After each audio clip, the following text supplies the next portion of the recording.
Alrighty, Debs.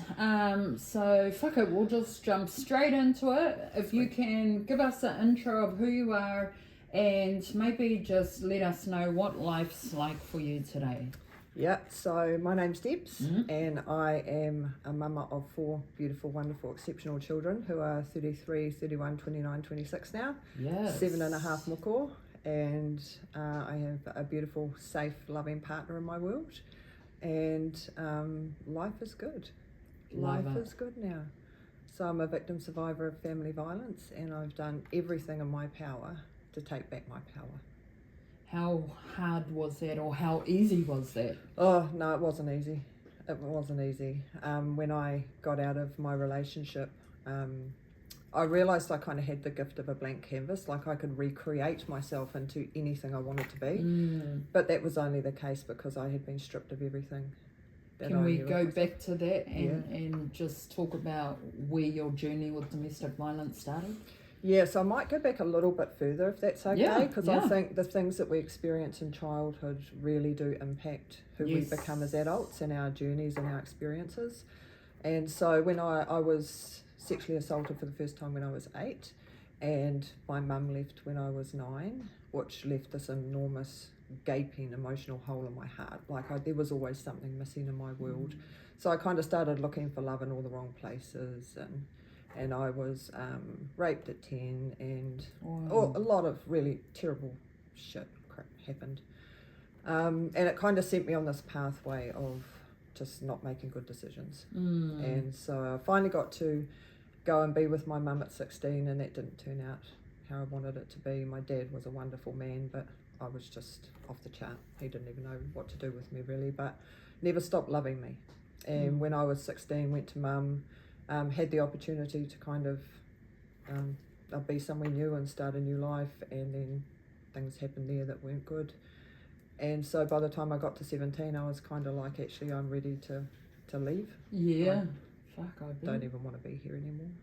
And then I had this light bulb moment. I'm going to have a baby, because my baby will love me, and I can love my baby, and all of the people that haven't loved me and have hurt me don't matter anymore because I'll have this baby.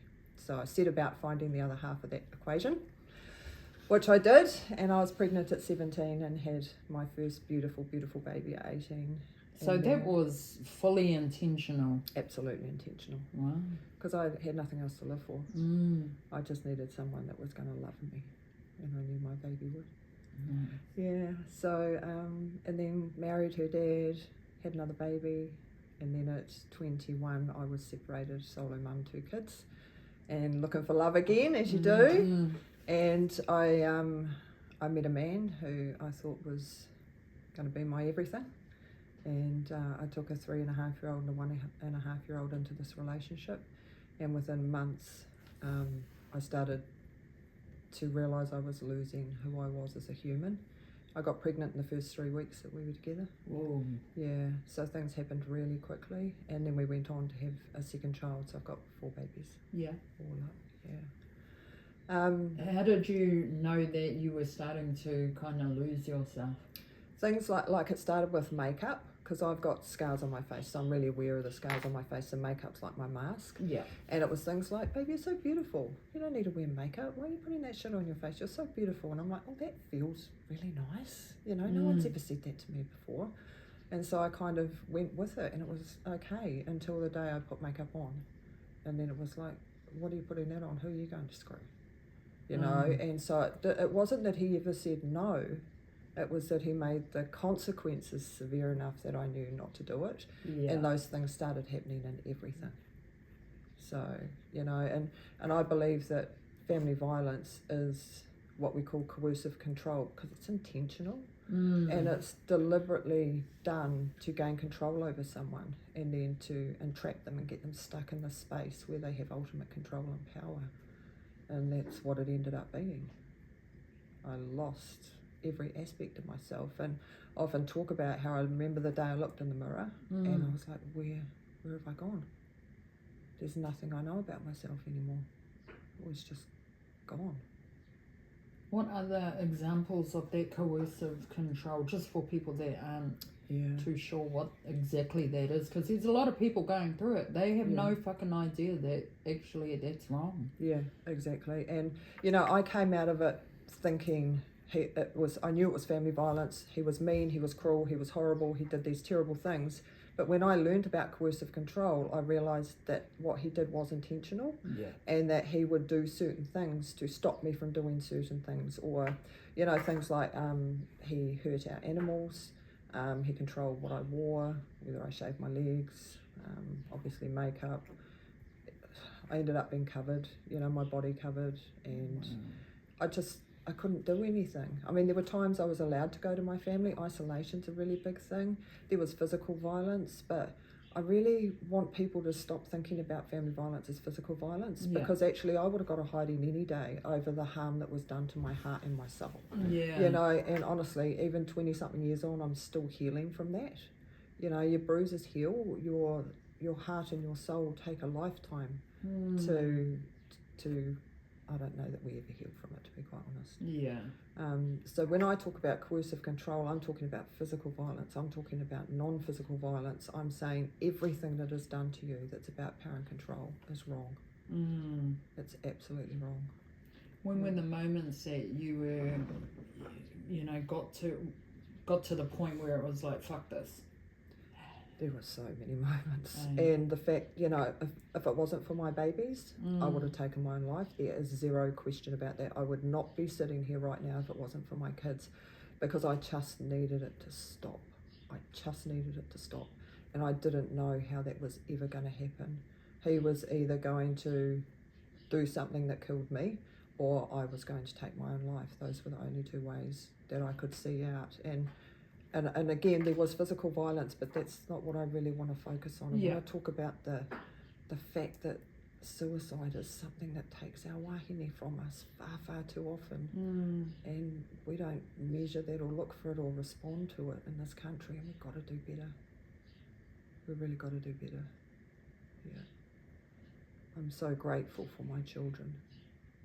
Were they around any of that, or? Yeah, they were in the middle of all of it. The only room in our house that had a lock on it was the bathroom. So I used to go and have a bath, and that was he could have kicked the door in if he wanted to, but somehow that seemed to be my space. And there were times where I was thinking, this is it. I'm going to do what I need to do.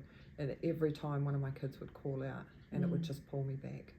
And so, I mean, obviously I never went there, but the thoughts and the sense, I was never hopeless and helpless, but I felt hopeless and helpless because of the environment and the circumstances that I was in.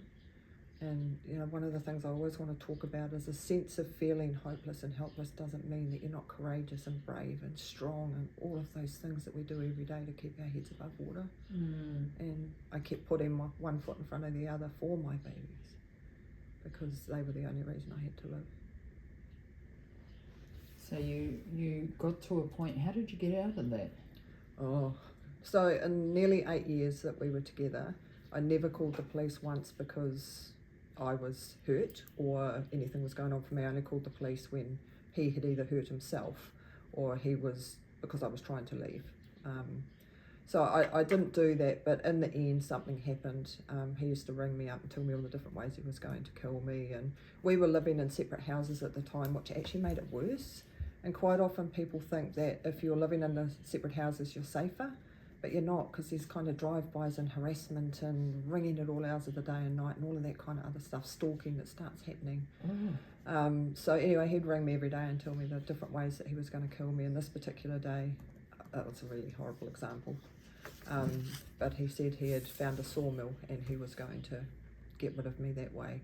And hung up the phone, and the phone rang again straight away, and I had to answer it because he knew I was there, and if I didn't answer it, he would lose his shit. And it was my cousin, I was just, oh God, because I wasn't expecting it to be anyone but him. And so I disclosed a little bit, and she said, if you don't tell your dad, I'm going to. And so I went to my dad's for the night, and then I knew how angry he was going to be because I wasn't home, wasn't answering the phone. I knew what he would think, because I just wasn't available to him. What does that terror feel like? I can't even explain it. I can't explain what that terror is like when you truly feel like you're going to die or you're going to be killed. Or, you know, there were many times where I thought that he was going to kill me. I've actually, in my book, I've got pictures in the back of it where I've written notes to my children in the hope that when he killed me that they would find them one day when they were going through my photos and know how much I loved them. How does it feel sitting where you are today to look back at those? I'm just sitting here, I've got goosebumps all over my body, just even remembering it. But you know what, more than anything, Nix, I'm so proud of how far I've come. I'm so proud of my babies and the parents that they are, and the fact that they've broken the cycle. And I made a decision that, you know, I have this great belief that I am a spiritual being having a human experience, so I have to make the most of this human experience, and I'm going to take every bit of shit that's ever been thrown at me and I'm going to do something good with it. And that's how I came to launch my business. I worked in the sector for 20 plus years in lots of different roles, like non-sworn police positions and refuge and specialist family violence organisations. Then I thought, no, it's time to stand in the power of my own story. Love it. And that's what I'm doing now. Love it. Yeah. Did you ever try to talk to anyone during that time, friends, family? I know when your cousin ran, you kind of let off that little bit. Had you tried prior to speak to anyone and let them know what was going on? No, I hadn't, and there was lots of reasons for that, and mainly fear and intimidation. You know, if you leave me, you're going to pay for it. There's going to be consequences, so you live in the space of fear of if you do leave. But also combined with that, I actually loved him. Yeah. I loved this man that hurt me, and every day I woke up and the first thing I would think was, how did last night end? Because that was going to determine like how I behaved when I got up in the morning, whether I was walking on eggshells or whether I was just quiet or invisible or whatever. And the other thing I used to think was, maybe this is the day. Maybe this is the day he'll be the man that I always wanted him to be, and that he'll be kind and he'll be gentle. See, that's a part that people don't understand, eh? No, and you know what? That's also the part that they judge us the most for. How can you love someone that would do that to you? And so the reality is, we do. And we've got to get enough understanding out there that people step away from judging and actually go, you know what, I understand that you love the person that hurt you. That's totally okay. Yeah. That's totally okay. What can I do for you? How can I serve you? What do you need? What did you need the most during that time, do you think? What I needed most during that time was my dad not to walk away from me, and he didn't, and I would pack up and go and stay up there for a couple of days and go back and go back and go back and go back, and not once did he ever step away from me. So if there's so many different messages to put out there, but one of the messages, please don't ever give up on people. It's frustrating, it's hard, it's complex, it's as messy as hell, but just continue to be there. Yeah. Yeah. Hard out. Yeah. Do the children have a relationship with their father? No, they don't. No. And there's so much more complexity in that. Yeah. It's it was not black and white, but I was lucky that he never fought for the kids, so I never got caught in a family court system. I never had to fight for my babies. They were just... And they're at the age they can make that decision for absolutely. themselves, and if they're not, well, that's on them, eh? Yeah. Knowing what you know now, what would you have done any differently? Do you know, this is not about judgment of primary victims at all, because I've been there myself, as you know, I've just shared that. But I guess I've just completely forgotten what I was going to say. What's the message again? Knowing what you know now, what would you have done any differently? Yeah, knowing the impact it was having on my children. Oh, yeah. Yeah, knowing that even though I thought I was protecting them and they couldn't see things and couldn't hear things, that they absolutely could. Because they're not silly, eh? No, they're not. They know and they hear and they sense and they live in fear and they walk on eggshells and I'm not ever here to be the voice of my children. Their story is their story. But you know, we've got to understand that our babies, if they're living under a roof where there's family violence, they are being impacted. There's no question. There's just no question. So I honestly think if someone had said to me, you know, your kids are seeing and hearing so much more than what you realise, that could have potentially been actually, I don't want my babies harmed any more than what they have been on. That could have been my out. I don't know for sure. That's a hard thing, eh? Even in reflection, you just don't know. No. I've been on this journey for a reason, and now I'm trying to make the most of it. Yeah. So when you come out of it, what was your next steps, or how did you get out of it? Oh, yeah. I'm like, wait, did I hear that part? No, I think we got sidetracked. Yeah. So I went up to my dad's Yes. that night after the sawmill situation, and the next day I said to my dad, "Can you come with me to feed the cat?" Because he had hurt my animals in the past, and so I was scared. I didn't tell Dad that, and I still to this day don't know why I asked my dad to come with me. No idea, but I did. And when we got there, the front windows were smashed, and there was water coming out from under the door because I had a water bed. And anyway, we walked in, and he was so pissed off that I hadn't been answering the phone that he just grabbed some carving knives and slashed up the water bed. Was he there? No, he wasn't there. Oh, he was gone. No, he was gone. But the blades were embedded in the base of the waterbed and the handles had snapped off. That was the force he had used. So if we'd been there, we wouldn't have lived, because my baby slept with us as well, or slept with me. And so I couldn't hide it anymore. Yeah, what did your father say? Oh, he always knew our relationship was dysfunctional. That's the word he uses. Yeah. But he had no idea of what had been going on. And he Mm. lived 5 minutes up the road for all of those years. And so he still is processing that. How could I have never known?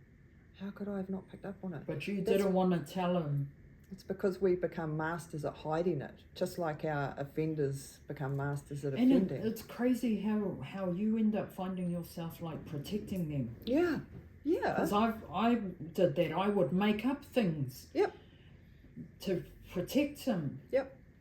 I had this conversation with Dad a couple of nights ago. Because he's just read my book, and I was like, "Do you remember the times I used to get on the phone and you'd invite me out for dinner, and I'd say, I hate you, you're an asshole dad, you're a terrible dad, you're horrible." But that was to keep him away, because I didn't want him to get close enough if I had an injury, or if I wasn't allowed to go but couldn't explain why not. I would turn on my dad to keep him at arm's length. And, so his heart got hurt in all of this as well. Yeah. But once I called the police, went and made a statement. Yeah, so I went down and made a statement, and, this is 20 plus years ago. And they went and arrested him, and they were going to charge him with some stuff, and then they said, they went and had a talk to him and came back, and they said, no, he's really sorry, and he didn't really realise what he was doing. And police have come a very long way since then, so I don't want to think this is a criticism of police. It's not. So no charges were ever laid. And I got a protection order, and I stayed at my dad's for about 3 weeks, and I never forget the words he said to me, and I couldn't believe my dad said this, because he's old school. But he said, "Take the time you need to grieve the loss of this relationship, and I'm going to look after the babies." So him and his partner looked after my children. I just got goosebumps again. And you just grieve and heal and do whatever it is that you need to do, and when you're ready to go home, then we'll do that together. And so he helped me clean the house up, and if he hadn't have been with me that day, I would have cleaned it up like I did everything else. I would have replaced what was broken, I would have fixed everything up, and I would have just moved on with my life and tried to keep my head above water. But him being there was like, no, you're not going to hide this anymore. No. Wow. Yeah. And I was so blessed that he was my haven. My dad was my haven. And then Eclipse. Yep. So there was a few more issues with him, but we managed to move on from that. Did he let you just kind of move forward? Not at all. Did it make it easy for you? No. So 2 or 3 months later, I was like, I've done everything right. I've been to the police, I've got a protection order, and he is still... The only difference was we were no longer in a relationship. Yeah. But he was still doing drive-bys, he was breaching a protection order, he was still just doing all sorts of things. And one day I bumped into him at the mall, and he said to me, "I want you to know I've got..." I don't want to get too graphic. But anyway, he made a really serious threat. And in that moment, the last little bit that kept me here, which was my babies, it snapped. And I was just like, you know what, just come and do it. I can't live like this anymore. I cannot live in this fear anymore. I can't. So I'm going to send the kids up to Dad's for the night. I'll be home on my own. You just come and do it. And so I got the kids up to Dad's. I went home. I had a shower and I washed my hair with beautiful smelling soap and shampoo and conditioner, so I smelt nice, and put some jammies on, and I hopped into bed, and I just waited for him to turn up.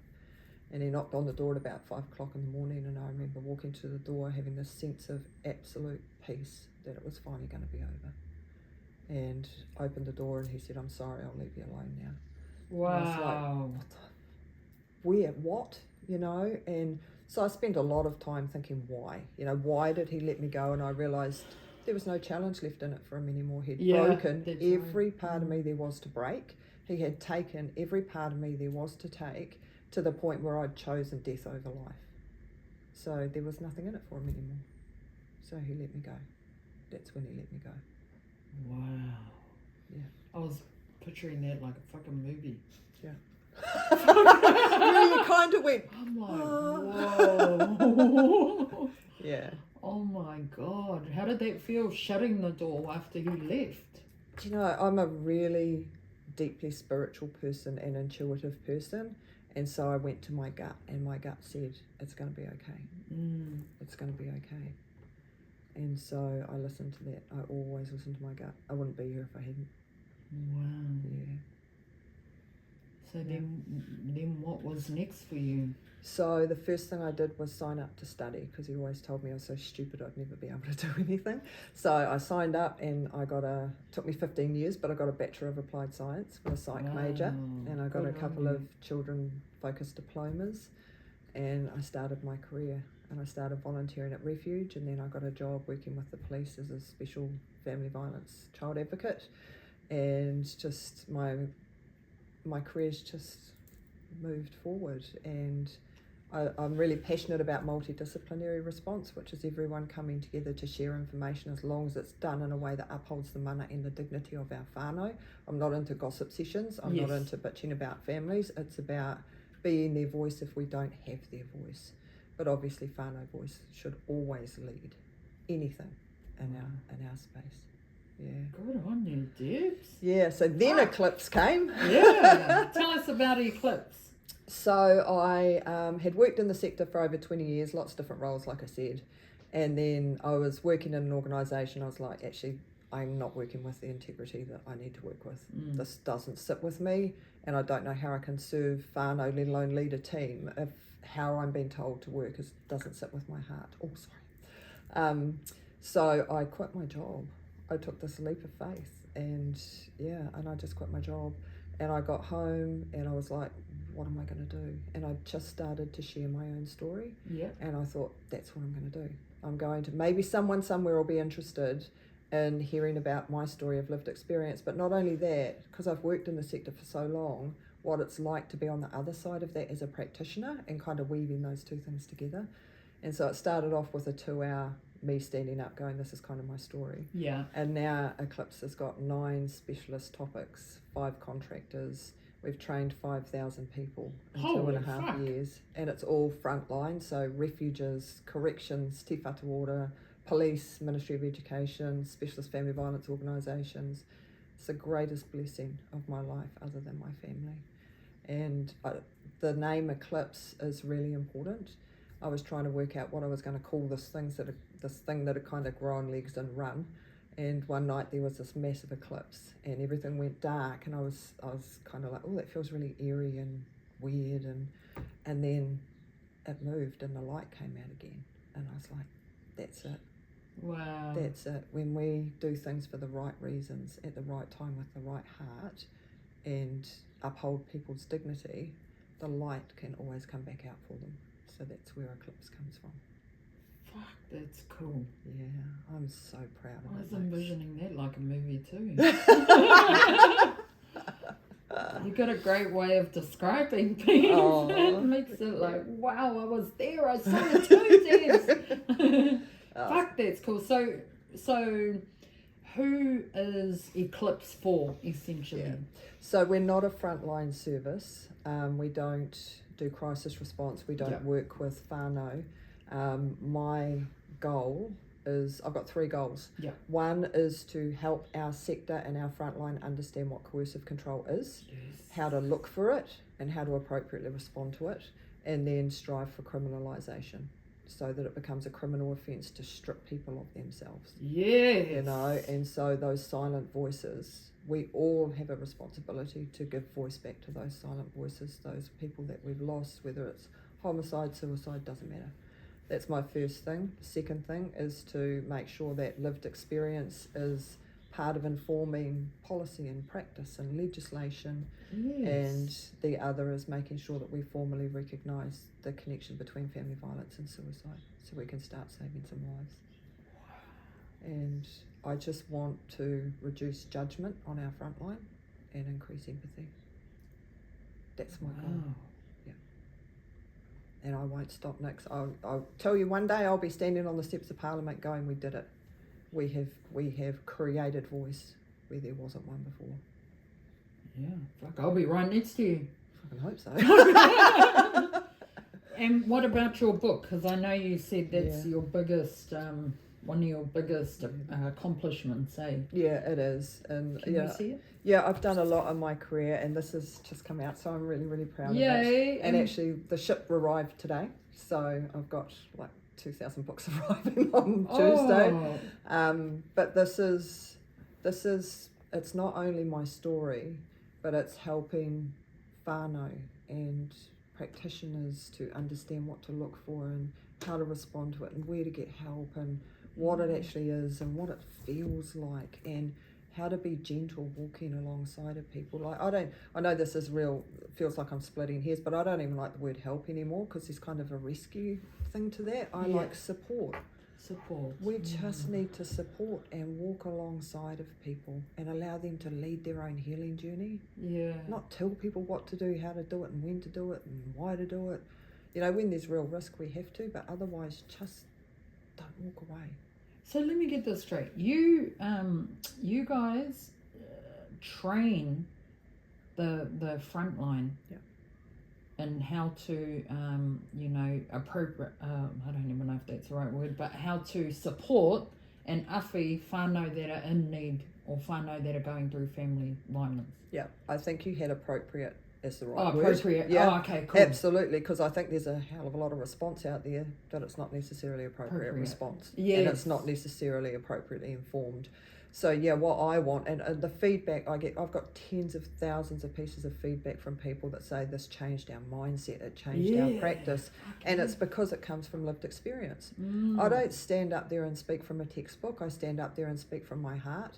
And when I was in Northland about 18 months ago, I was doing this massive training, 2-day training for like 50 or 60 kaimahi, and I remember this beautiful fire stood up at the end. And she said, Debbs, with great tangi comes great healing. It's okay for you to cry. And I've cried in just about every workshop since because I've realised actually it's okay. It's a part of me. It's a part of my journey. It doesn't mean that I'm not coping. It doesn't mean that things aren't good. It just means that I'm feeling. But yeah, and I've had cops say to me, you know, I've gone back to that family after your workshop and I realised actually that I don't need to hunt for a statement. I just need to connect with someone. Yeah. And that makes the difference. You know, that's the most important thing. How did it feel, that feeling after all of everything you went through, that feeling of being able to rebuild your entire life, whatever you want that to look like? Yeah. Just because I feel like in that moment, it's not even a possibility, so you don't even imagine it because you can't see yourself living like that. No, you can't. And it's not easy. Like, just because you're out, that's when the hard work really starts. The healing, the who am I? Where do I exist in this world? What do I do next kind of stuff, you know, because you just don't know how to exist outside of that space. And I got married again. I met someone about 6 months after this relationship ended. Far too soon. I wasn't healed. And I actually became, at the start of that relationship, the abuser. In what way? So I wouldn't let him discipline my kids. I wouldn't let him tell me what to do. I wouldn't let him how to do anything. So he would like maybe go to growl at the kids and I would have a crack at him. Not physically, but verbally. And I realised But that was from your trauma, eh? That was it. Yeah, that was a response from your trauma. It really was. Put onto this other person that just walked into it. Yeah. And I'd got myself into therapy then. The kids had been through programs and therapy and stuff. And then I started looking after me. And I said to my therapist, why am I doing this to this good man? You know, why am I doing this? And she said, you're so used to existing in a state of adrenaline surge that you're seeking it in this new partner. And as soon as I understood it, I stopped it. Wow. Yeah. So I guess I kind of walked a little bit in the other world for a moment in time as well. Yeah. Yeah.